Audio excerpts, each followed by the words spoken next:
참 좋으신 주님의 은혜와 사랑이 오늘 이 예배 자리에 같이 하고 계신 모든 분들에게 함께 하시길 빕니다. 우리 옆 사람하고 한번 인사하시겠습니다. 오늘 당신 인상이 너무 좋습니다. 그러면 또 이렇게 좀 화답을 하세요. 댁도 만만치 않습니다.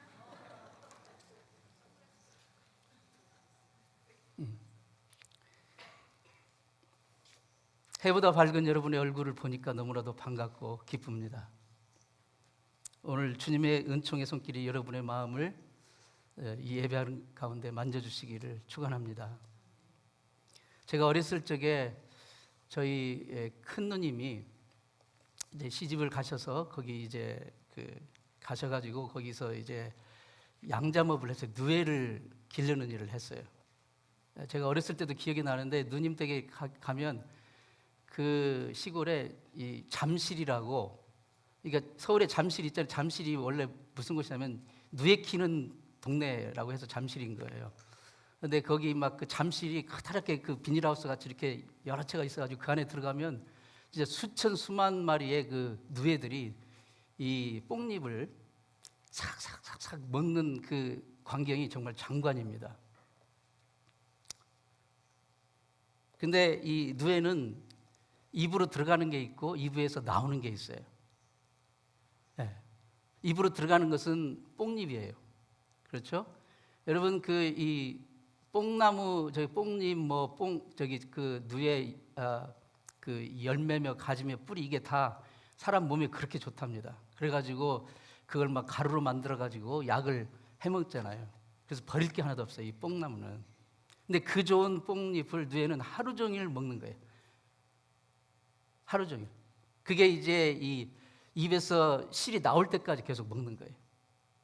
근데 어느 날 때가 되면 이제 입에서 나와요, 실이. 근데 이 실이 보통 실이 아니라 뭐예요?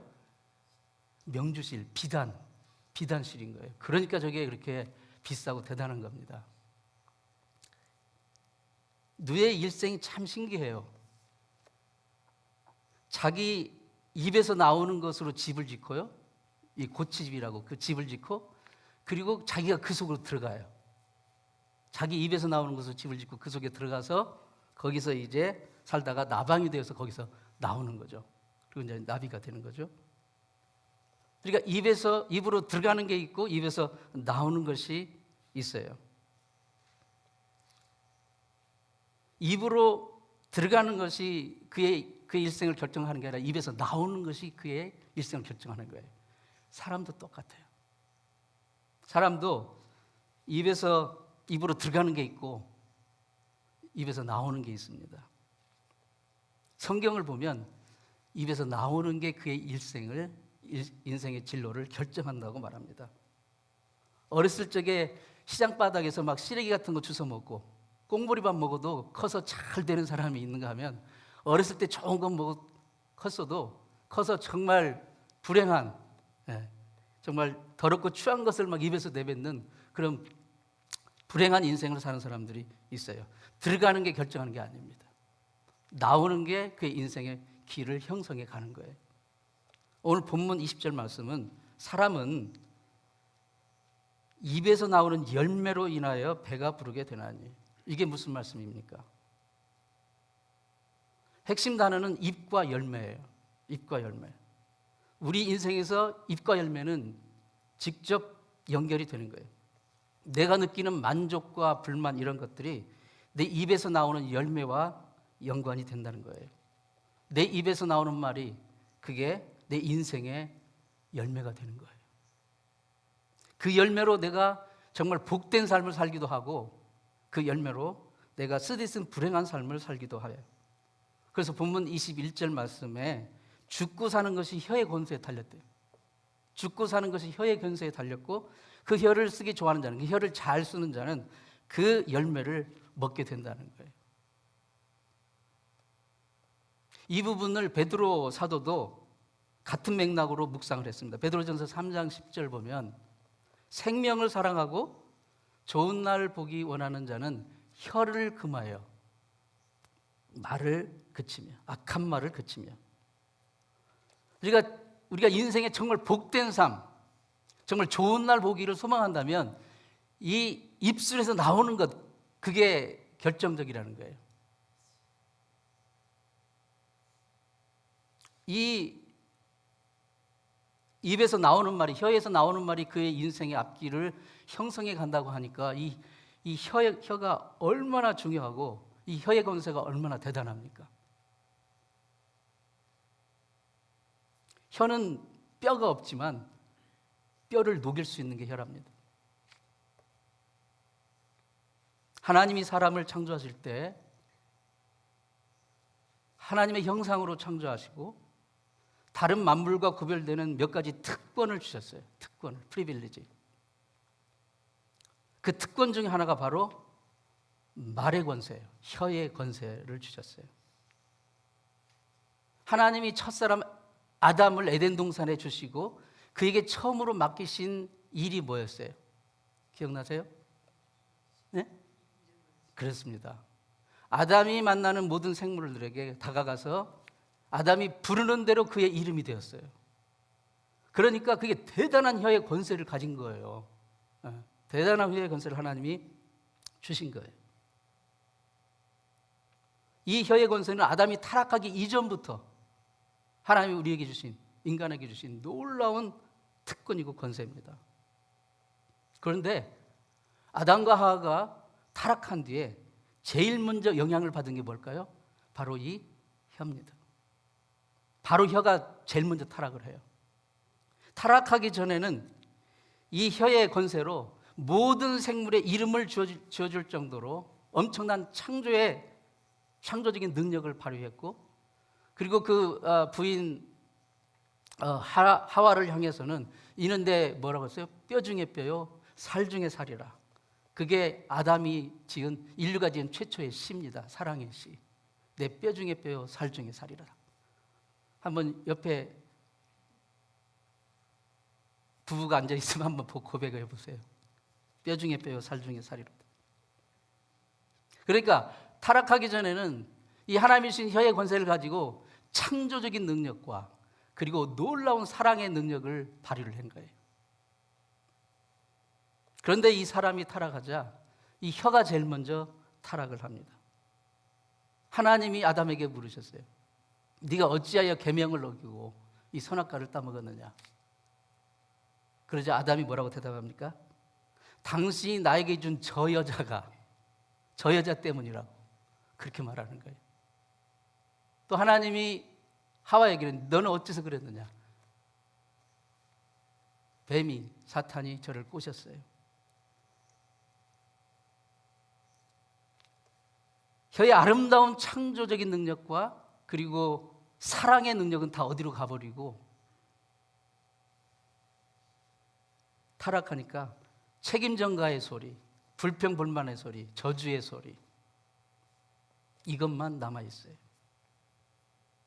이게 바로 사탄이 이 세상을 지배하는 전략입니다.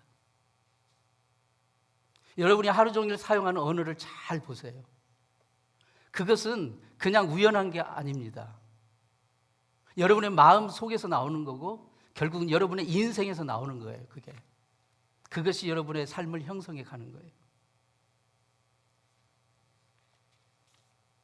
사단은 하나님이 주신 아름다운 혀의 권세를 타락시켜서 그 엄청난 혀의 권세를 가지고 하나님이 하시는 일을 불평불만하게 하고 의심하게 하고 이웃과 상대방을 저주하고 블레임하고 욕하고 책임 전가하는 그런 도구로 쓰고 있는 거예요. 지금 미국 대선이 몇 주 앞으로 다가왔죠? 보세요. 거의 80%가 거짓말을 하는 거예요. 뉴욕타임즈에서 누가 더 거짓말을 어떻게 하는가를 비교를 해놨더라고요. 입만 열면 거짓말. 세상은 이 타락한 혀에서 나오는 온갖 더러운 열매들로 점점 쓰레기장이 되어가고 있는 거예요.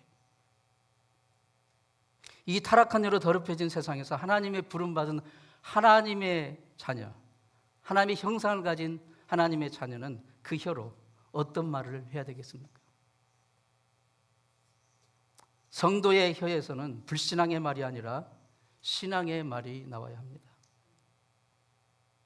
믿음이 식어지고 사랑이 식어지고 마귀의 시험에 빠지면 제일 먼저 나오는 현상이 바로 이 혀가 타락한 것을 보여줘요. 부정적인 말, 불신앙의 말, 불순종의 말이 나와요. 그것으로 막 스트레스를 풀려고 하는 거예요. 스트레스를. 잠언 4장 23절에 무릇 지킬 만한 것보다 내 마음을 지키라. 생명의 근원이 이에서 남이라. 그런데 이 마음을 지킨다는 게 정 어렵죠. 네, 어렵습니다. 마음은 막 부글부글 끓는데 그러면 대부분의 사람이 그냥 부글부글 끓는 대로 그냥 팍 튀쳐나옵니다. 입으로. 근데 그때 마음을 지키면, 그때 입술을 지키면 우리의 마음도 진정을 시킬 수가 있는 거예요.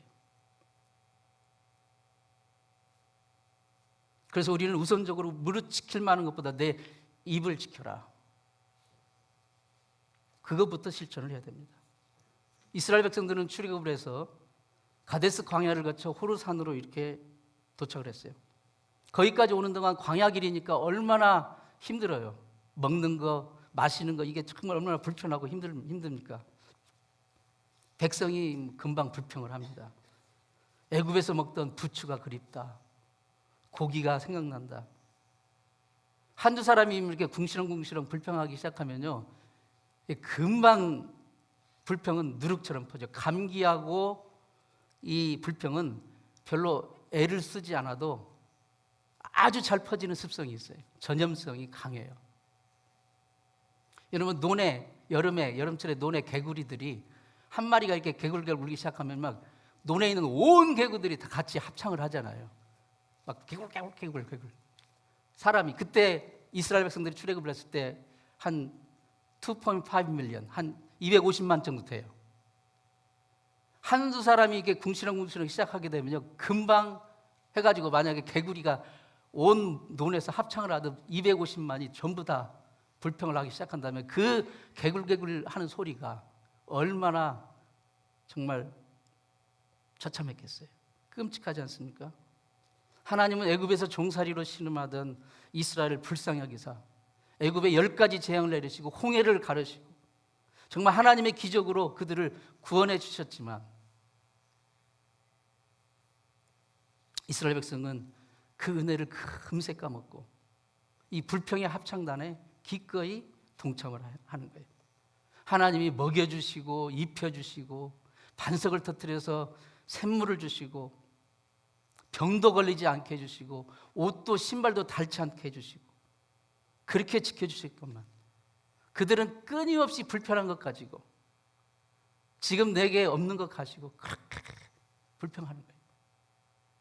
하나님이 주신 아름다운 혀를 가지고 마음껏 마귀의 도구가 되어서 사용하고 있는 거예요.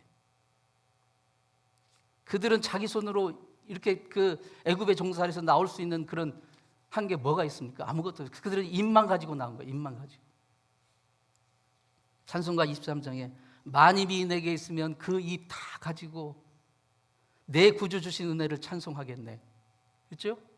그렇게 우리가 해야 되는데 그 입 가지고 감사는커녕 불평과 불만의 말, 불신앙의 말, 불순종의 말만 쏟아내는 것입니다. 그러자 하나님이 어떻게 하셨습니까? 여러분 성경에 보면 하나님은 끊임없이 참으시지만 하나님은 굉장히 또 책망을 하십니다. 책망을 하셔요. 사랑하시면 책망을 꼭 하시더라고요. 그들이 그렇게 불평을 하니까 하나님이 불뱀을 보내가지고 그 불평하는 자들을 물어 죽게 하셨어요. 이때 지도자 모세가 하나님 앞에 엎드려 부르짖습니다. 하나님, 그러시면 어떻게 합니까? 그래도 당신의 택한 백성 아닙니까? 이대로 멸망하게 내버려 주실 것입니까? 제발 불쌍히 여겨주세요. 그러자 하나님이 그 모세의 얼굴을 보시고 모세의 얼굴을 보고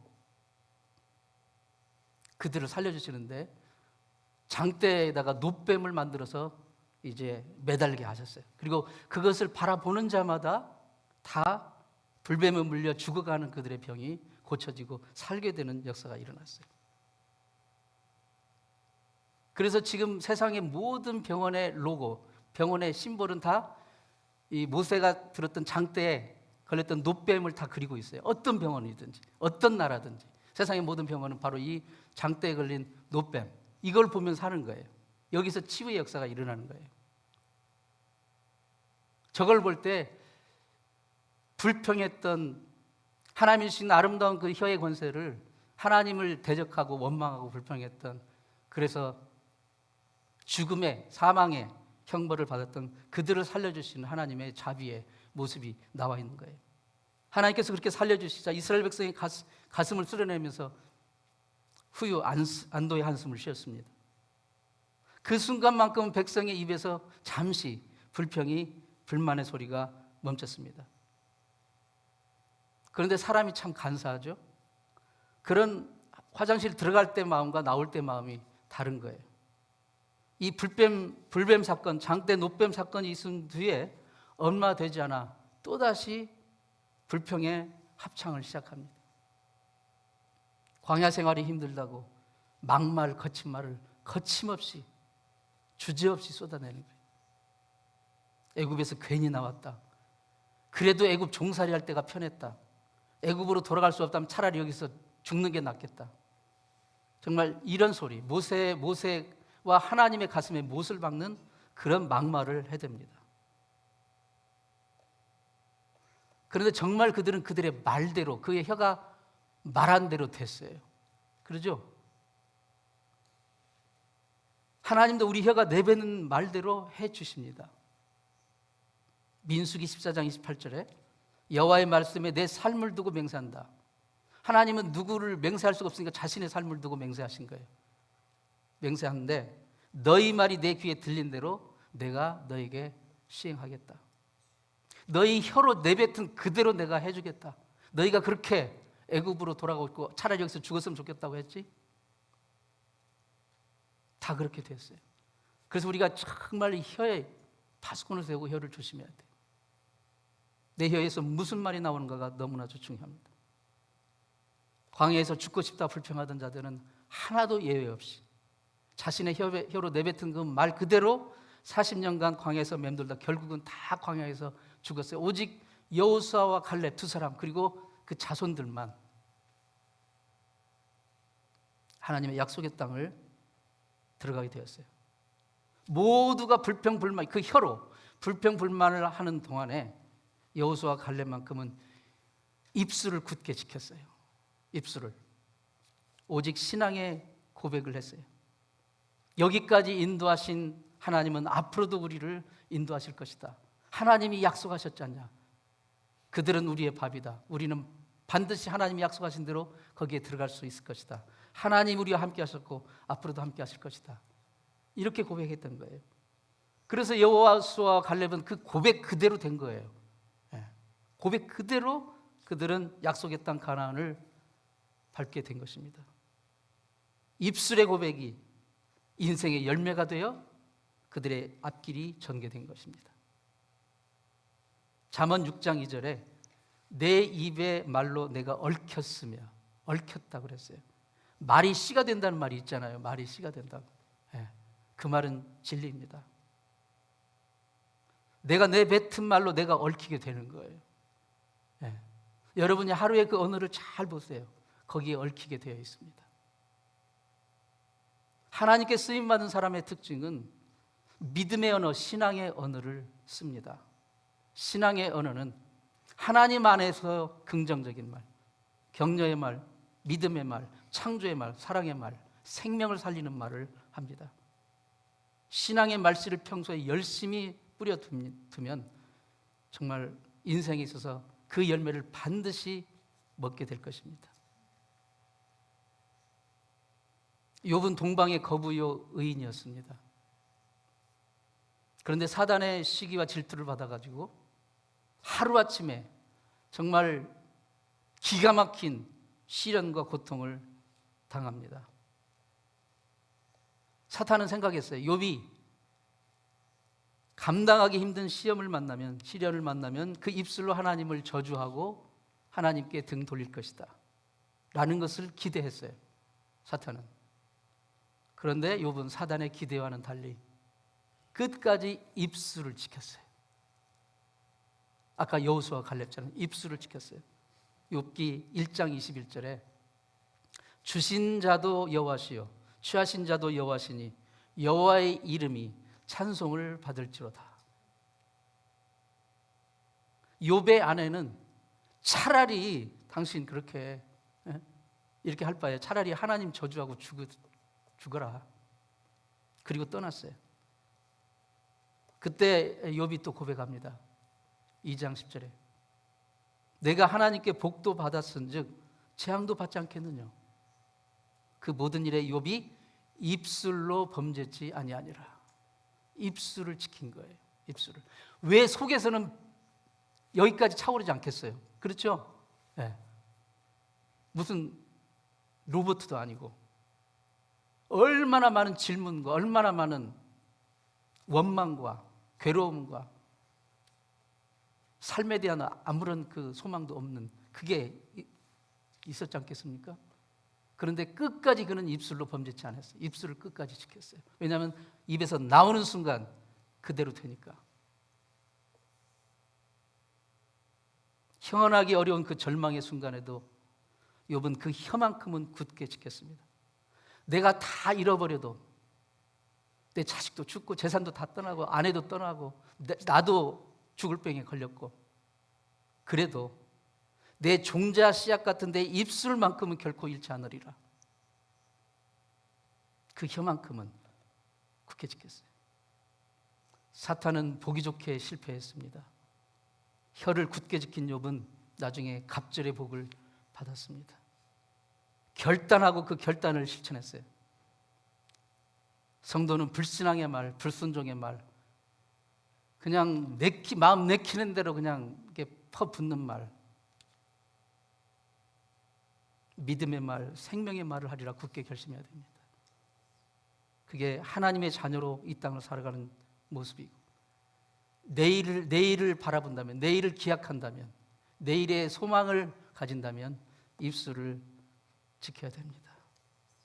이 믿음의 언어를 말하는 혀가 맺게 되는 열매가 어떤 것이 있을까요?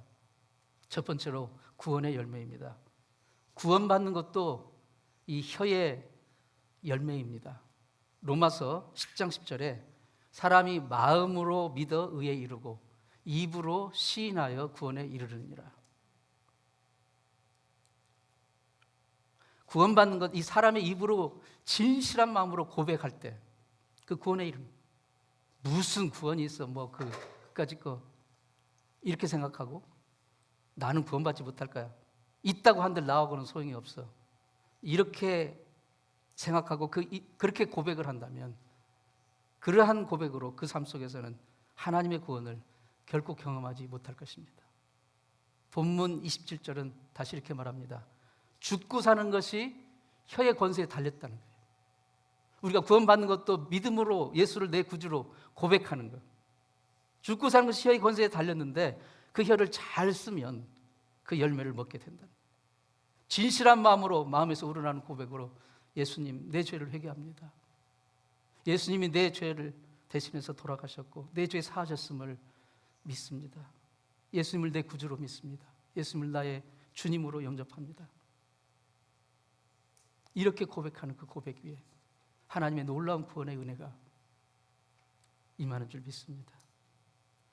우리 한국 성도들은 합심 기도할 때 뭐 합니까? 제일 먼저 주여 하죠. 네. 이게 다른 나라는 없답니다. 다른 나라 성도들은 이런 기도를 하지 않는데요. 주여 막 이렇게 하는 게 없대요. 그래서 이 서양 이 사람들이 코리안 스타일로 기도합시다 그런데 요새는 우리도 좀 코리안 스타일 프레이어라고 그렇게 말한답니다. 우리도 좀 주여. 그러니까 동부에서 어떤 교회에서 KM과 EM이 연합 예배를 드렸대요. 그러니까 한어권 예배하고 영어권 예배 같이 예배를 드리는데 이제 목사님이 설교하고 옆에 EM 전사님이 동시통역을 하는데 이제 예배 마치고 기도하자고 하면서 주여 삼층하시고 기도합시다. 그러니까 이 전사님이 그 주여를 뭐라고 번역을 할까 그러다가 오 마이 갓 이렇게 했다는 거예요. 이제 직역을 하자면 Lord 이렇게 해야 되는데 이게 그분이 업됐던 거 아니에요. 오 마이 갓 그랬는데 생각해 볼수록 그 말이 맞다는 거예요. 왜? 하나님 주님만이 우리의 기도를 들으실 분이고, 주님만이 우리의 문제를 해결하실 분이고, 주님만이 우리가 기댈 분이고, 오 마이 갓. 그 믿음의 고백, 거기에 구원의 역사가 있습니다. 믿음의 언어를 고백하는 혀가 맺는 두 번째 열매는 치유와 회복의 열매입니다. 이 우리가 병 고침 받고 치유되고 회복되는 것도 이 혀의 고백이 굉장히 중요해요. 주님께서 말씀하셔요. 마가복음 11장 23절에 그 말하는 것이 이룰 줄 믿고 마음에 의심치 않으면 그대로 되리라. 입술의 열매를 치유를 경험하는 거예요. 예수님 병자를 고치실 때 그 병자를 고치시는 방법을 천편일률로 똑같지 않아요. 어떤 사람은 딱 손을 대서 만져주시면 고쳐주시고, 어떤 사람은 아예 먼 거리에 떨어져 있어 보지도 않고 그냥 말씀으로 선포하시면서 그 먼 거리에 떨어져 있는 환자를 고치시기도 하고,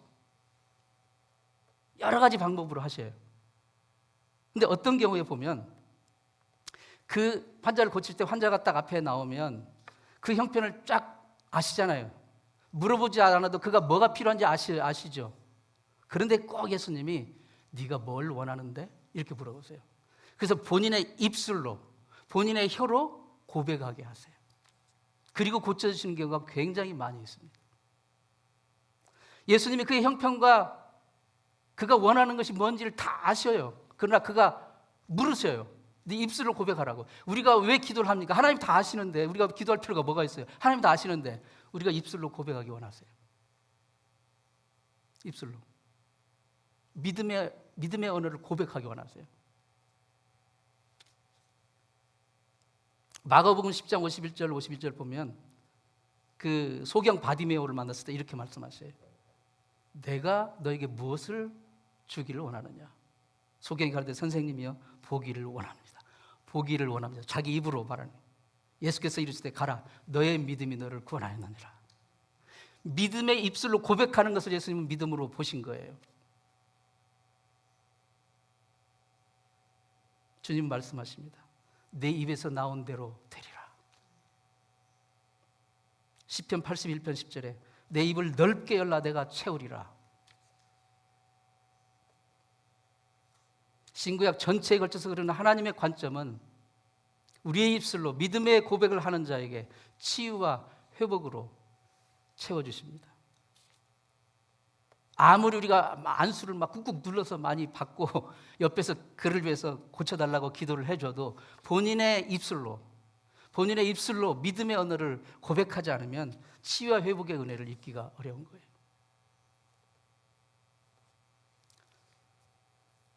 믿음의 언어를 고백하는 혀가 맺는 또 하나의 놀라운 열매는 영적인 싸움에서 이기는 영적인 승리의 열매입니다. 마귀를 이기는 열매입니다. 이 세상에는 사단의 역사가 너무나도 심합니다. 성경은 이 마귀를 세상 임금이요 어둠의 세상 주관자요 공중 권세 잡은 자요 지금 불순종의 아들들 가운데 역사하는 영이라고 분명하게 사단에 대한 아이덴티파이를 하고 있어요. 마귀는 모든 수단과 방법을 동원해서 우리의 육체와 환경과 우리의 믿음을 공격하고 괴롭히고 넘어뜨리려고 합니다. 이런 때 우리는 어떻게 해야 됩니까? 믿음의 언어를 선포하는 거예요. 입술로. 요한계시록 12장 11절 말씀 보면 또 여러 형제가 어린 양의 피와 자기 아들들의 자기들의 증거하는 말을 인하여 고백을 인하여 저를 이기었으니.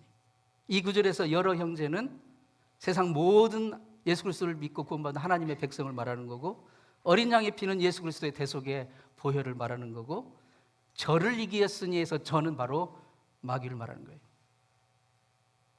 성도가 이 마귀의 괴계를 이길 힘은 오직 어린 양 예수의 피, 하나님의 구원의 은혜를 입술을 열어 고백하고 찬양하는 것입니다. 그럴 때 마귀는 물러가게 되어 있는 거예요. 우리의 입술을 열어 예수의 이름을 찬양하고 예수의 보혈을 찬양하고, 아까 우리가 주의 보혈 찬양했죠. 예수의 대속의 십자가 대속의 사랑을 고백할 때 우리를 괴롭히고 넘어뜨리려고 다가오는 원수 마귀는 한 길로 왔다가 정말 7길로 다 달아나게 되는 것입니다. 우리 성도의 가정에는 항상 예수의 이름을 찬양하는 입술의 고백이 넘쳐나야 돼요. 가정의 원망의 언어, 불평의 언어, 막 떠넘기는 언어, 부모님 원망하는 언어, 불신앙의 언어, 불순종의 언어, 그런 것들은 다 그쳐야 됩니다.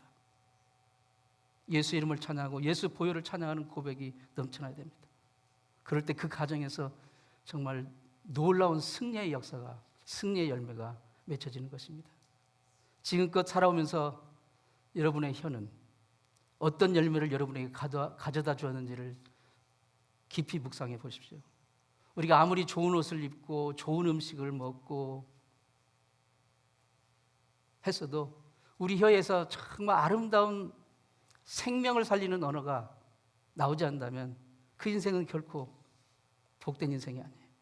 우리는 입으로 들어가는 것을 신경을 씁니다. 뭐 올게닉 음식, 막 무슨 다이어트 막 무공해, 고급 영양제,